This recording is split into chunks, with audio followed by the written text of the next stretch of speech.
Promat. Oheň vám nedá mat. Firma Promat je technicky zaměřená firma, komplexně se zabývající především oblastí pasivní požární bezpečnosti staveb. Na trhu v České republice jsme již více než 20 let a díky neustálému vývoji svých systémů a technologií nabízíme nová a moderní řešení. Ve svém dceřiném výrobním závodě Promat Service pro naše zákazníky zajišťujeme zpracování protipožárních materiálů, skladování a výrobu konstrukcí.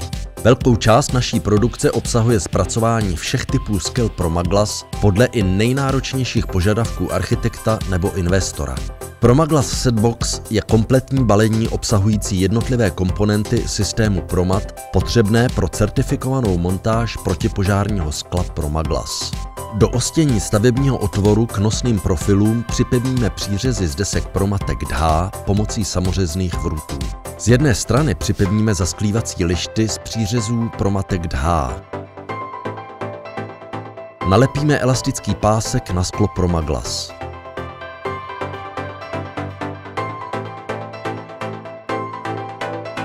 Osadíme protipožární sklo, které je z výroby vždy označeno vypískováním, na distanční podložky Promatek DH.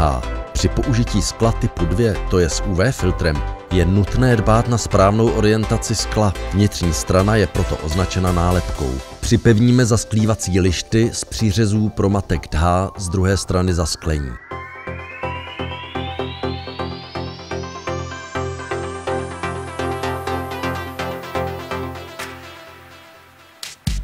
Vyplníme spáru protipožárním tmelem Promasil silikon a začistíme.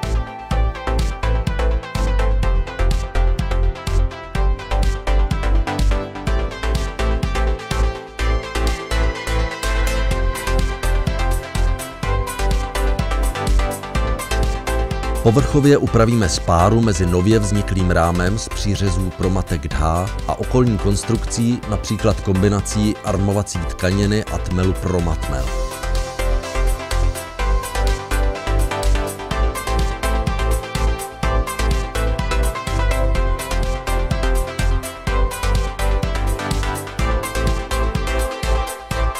Po vytvrdnutí tmelu vybrousíme plochu do hladka a následně označíme štítkem deklarujícím požadovanou požární odolnost celé konstrukce. Představené použití stavebnicové aplikace protipožárního skla Promaglas je velice rychlé, univerzální a montáží takzvaně z jednoho místa také cenově přijatelné. Více na www.promatpraha.cz.